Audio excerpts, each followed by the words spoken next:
Nang aararo ng 14 ng motorsiklo sa Taguig, ang isang sasakyang minamaneho ng isang pulis.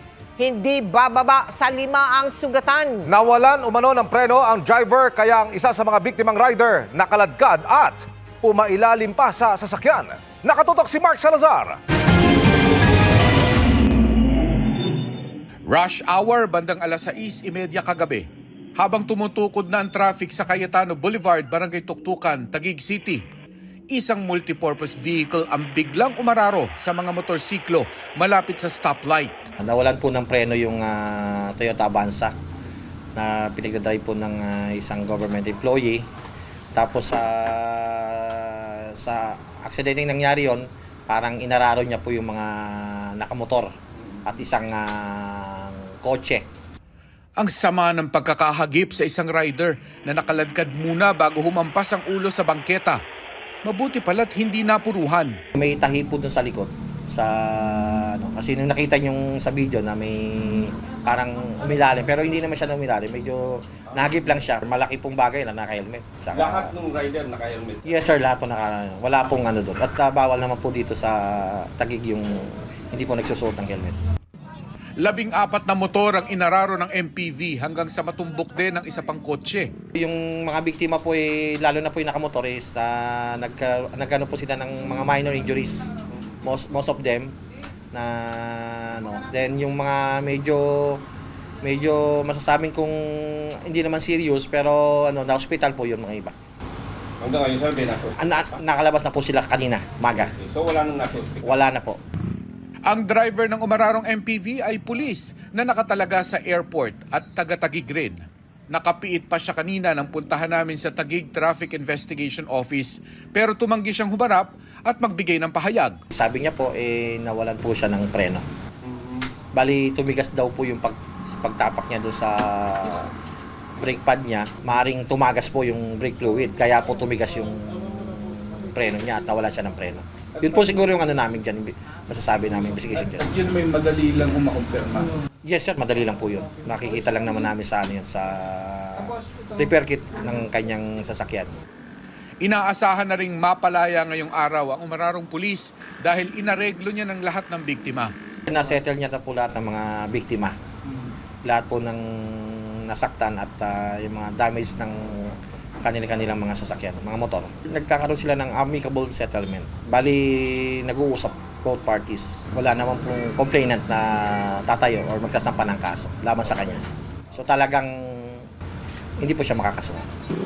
Inuulit ng pulis ang paalala sa pagsusuot ng helmet dahil malaking bagay ito kaya wala raw nasawi sa aksidente. Para sa GMA Integrated News, Mark Salazar. Nakatutok 24 oras.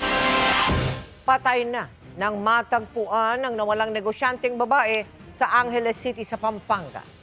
Nasa mismong bakuran lang niya ang kanyang mga labi at nakalibing sa tabi ng kulungan ng baboy. Nawawala pa rin ang kanyang driver na itinuturing ng person of interest sa krimen. Nakatutok si Ian Cruz.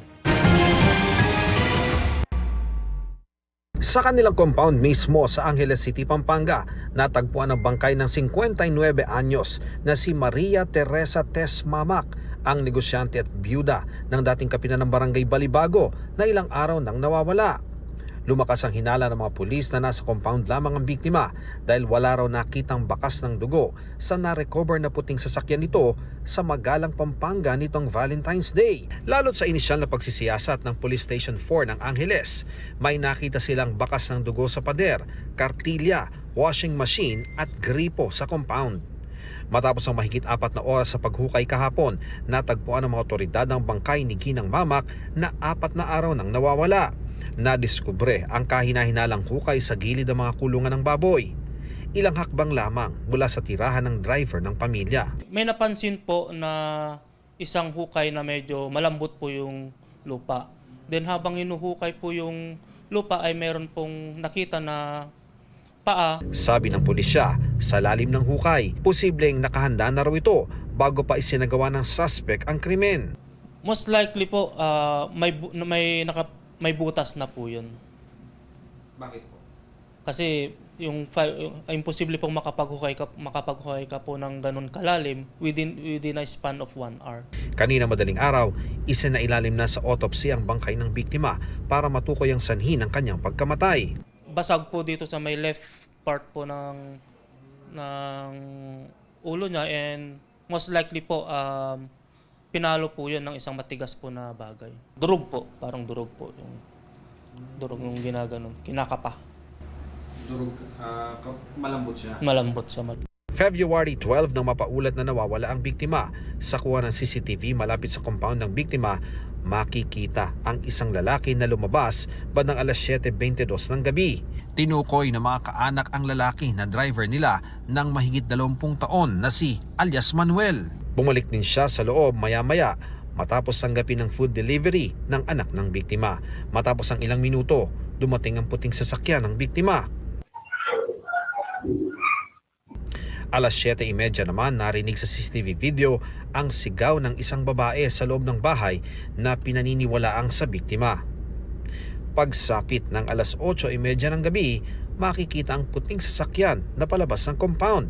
Ayon sa saksi, hindi siya maaring magkamali kung sino ang may dala nang umalis sa sasakyan. Labas ko sa gate, nakita ko niya si nagmamadali. Sinara yung, lumundag siya sa sasakyan para isara yung gate, nagmamadali siya.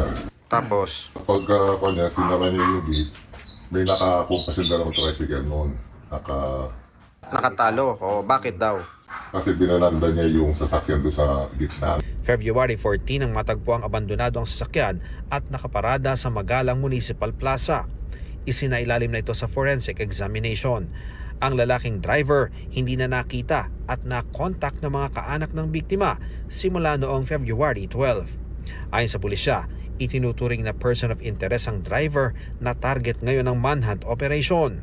Salang po yung huling nakita na kasama po nung victim po natin, and huling nakita na may tanan po nung sasakyan. So we considered him as the person of interest po. Ongoing pa rin po yung forward tracking po natin, and sinusundan po natin itong si through CCTVs kung saan po siya nagpunta. From the time na sumakay siya ng jeep, pasok po ng Angeles. Tumanggi munang magbigay ng pahayag ang pamilya ng biktima na labis ang pagluluksa. Si Pampanga 1st District Representative Carmelo Lasatin Jr. nag-alok din ng 200,000 pisong pabuya sa sinumang makapagbibigay ng impormasyon kung sino ang pumatay sa biktima. Para sa GMA Integrated News, Ian Cruz ang katutok, 24 oras. Nabulilyaso ang tangkang pagnanakaw sa isang pawn shop sa Silang Cavite nang ma-activate ang alarm system nito. Tukoy na ang suspect na patuloy na tinutugis. Yan ang aking tinutukan. Exclusive! Nabulabog ang mga naninirahan sa tabi ng pawn shop na ito sa isang barangay sa Silang Cavite nang biglang tumunog ang alarm system nito. Dumating ang mga pulis. At nang mapasok na nila ang establishmento, tumambad sa kanila ang butas ng bubungan ng sanlaan. Sa kisame, nagkalat ang mga ebidensya ng nangyaring krimen. Nung natungkap niya yung portion ng bubong, nakapasok siya sa may ibabaw ng kisame, parang parang meron siya kasing attic. And then na-activate yung alarm system nung pawn shop. Umingay, pag-alarma nung alarm system niya, nakot yung attention nitong mga vendor sa labas. So naitawag sa ating kapulisan. Hindi nakababa sa mismong sanlaan ang suspect mula sa kisame, kaya hindi ito nakuna ng CCTV. Nung nag-iingayan na yung mga tao sa labas, itong ating suspect tumalon na rin sa likod din, sa likod ng building. Wala namang nanakaw dito sa pawn shop, walang items or valuables na nawala. In-account din ng branch manager. Bukod sa plais at bareta de cabra, naiwan sa crime scene ang isang pares ng tsinelas.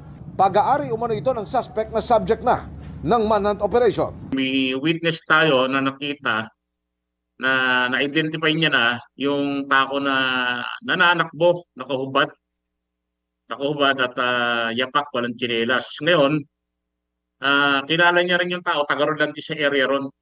Mga rin to, mga identified na mga magnanakaw din sa lugar na labas-masok na rin. Para sa GMA Integrated News, Emil Sumangil, nakatutok 24 oras. Young Rodrigo Roa Duterte.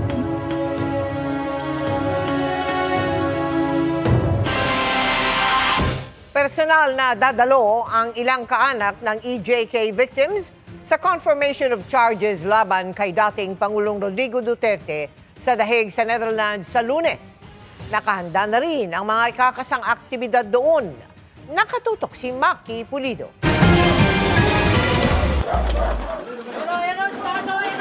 Sa kasagsagan ng mga operasyon kontra droga noong panahon ni dating Pangulong Rodrigo Duterte,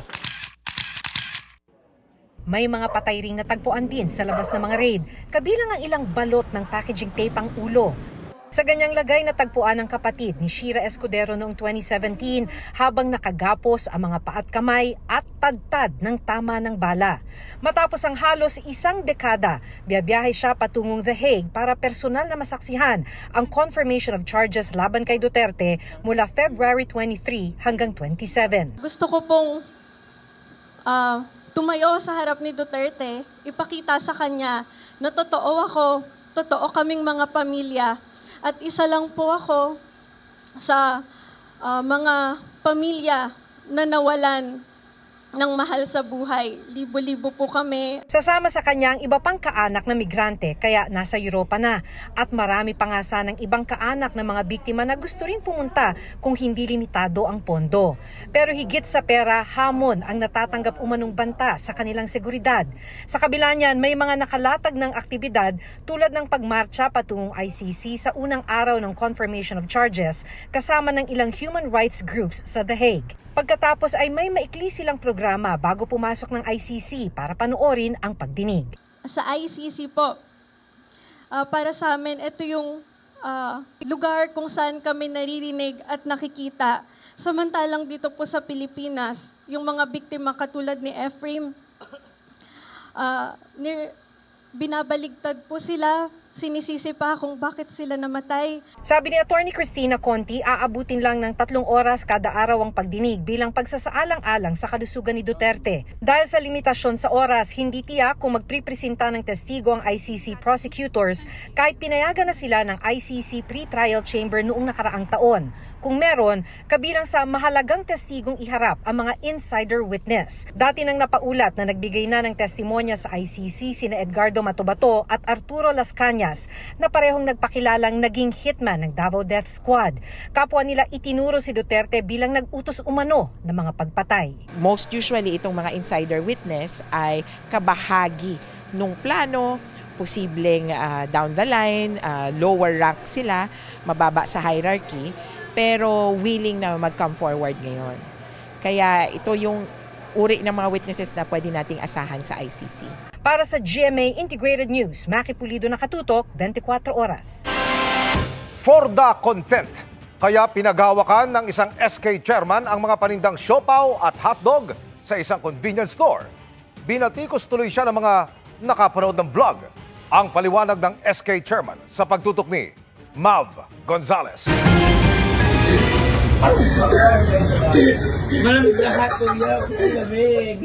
Viral sa social media ang video ng customer na ito na hinawakan ang mga panindang siopaw ng isang convenience store. Hindi pa nakontento at sunod namang pinuntahan ang shelf ng mga hotdog. Mainit din. Wala naman tinakay. Hinawakan din niya ang mga nakadisplay na hotdog. Malamig yung hotdog!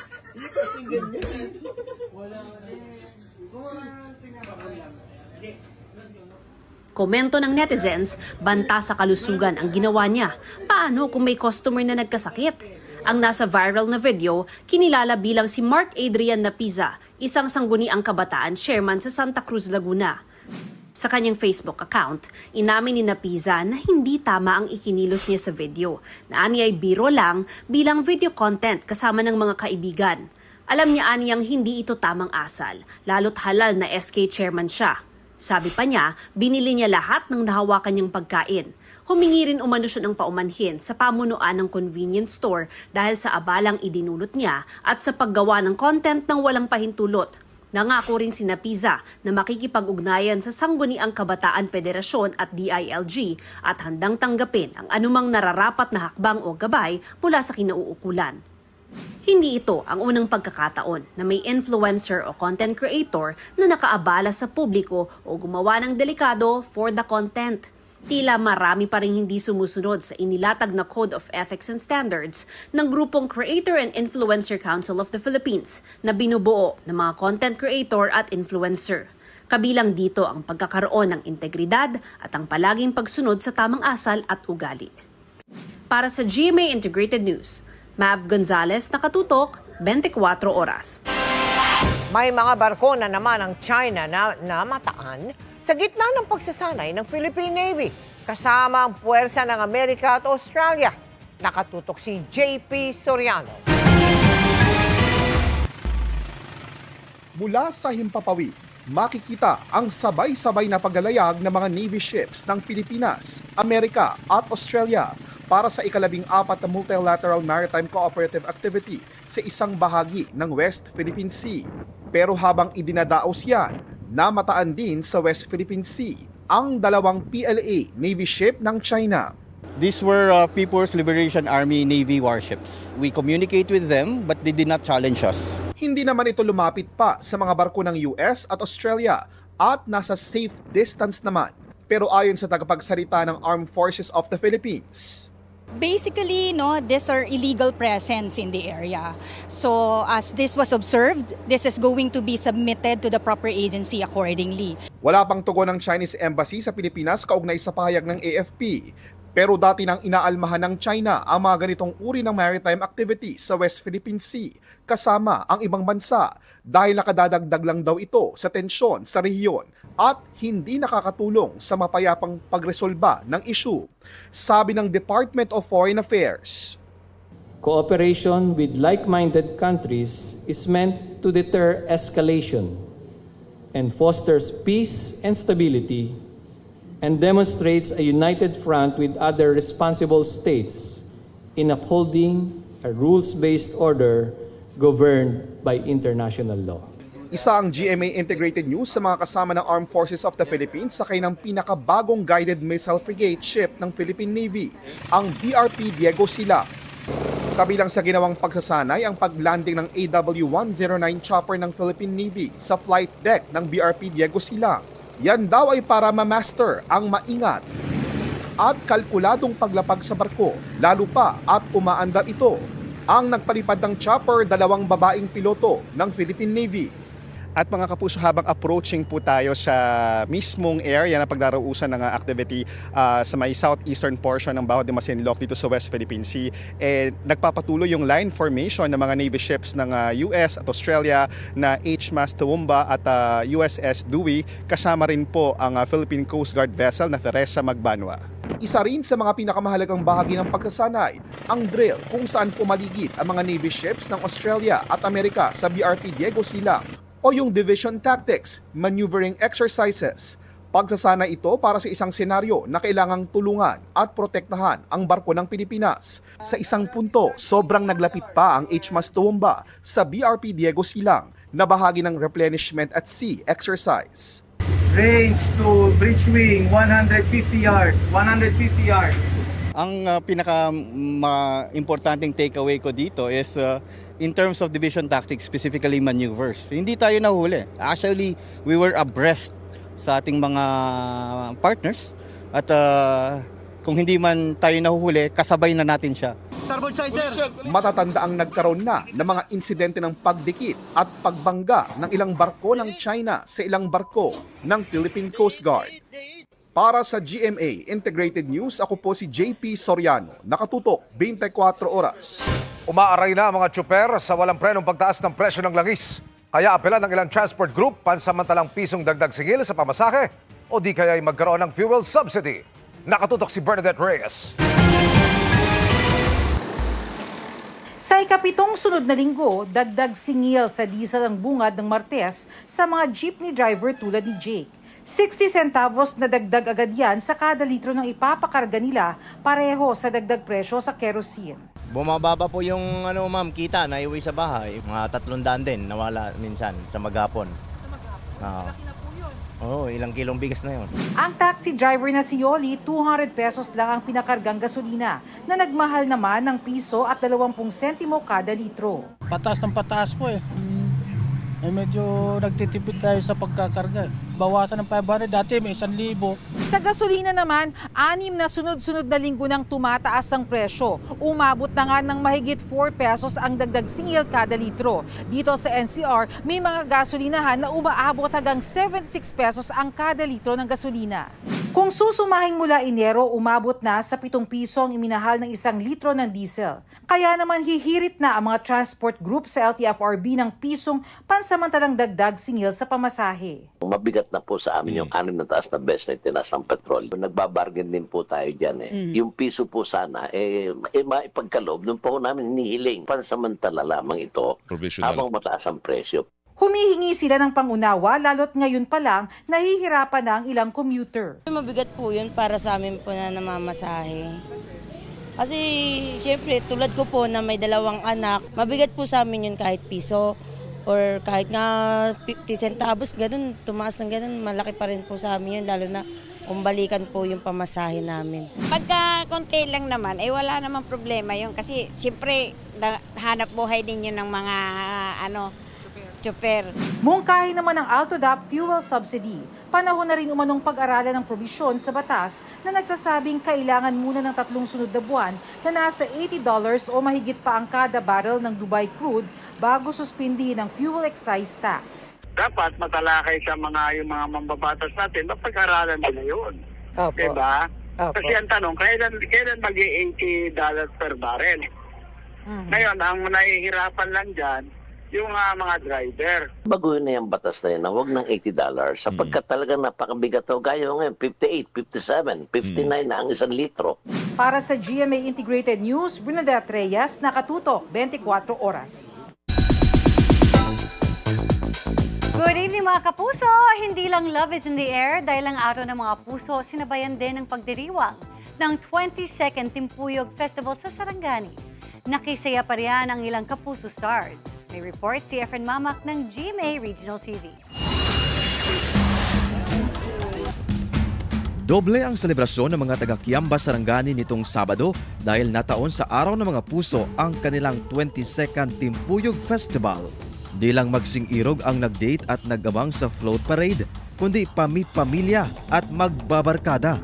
Happy Timpuyog Festival! Mayroon ding drum and lyre competition, acrobatic exhibition, at search for Miss Kiamba Timpuyog Queen. Mas umapaw ang saya at kilig sa pagdiriwang nang nakisaya ang ilang sparkle artists tulad ni TJ Marquez,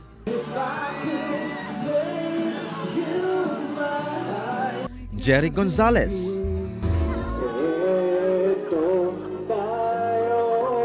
at Katrina Halili.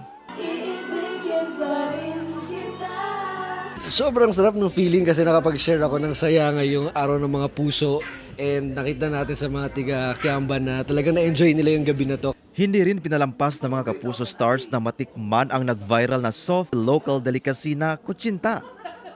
Ang sarap kasi kahit na diet ako, nasira yung diet ko, nakailan yata ako, 4, 5. Sarap. Masarap kasi yung hindi matamis. Masarap po siya, tapos hindi siya ganun katamis. Favorite ko yung kutsinta, so na-enjoy ko siya. Samantala, sa Matters of the Heart, single and ready to mingle naman daw sila TJ at Jeric. Ngunit kung si Katrina ang tatanungin, Everyday naman ba sa amin, Araw ng Mga Puso. Enjoy nyo na lang, bahala kayo dyan. Charot. Enjoy nyo, di ba? So, hindi ako makarelate. Ang pagmamahal ko ay ang aking anak. mula sa GMA Regional TV at GMA Integrated News, Efren Mamak, nakatutok 24 oras.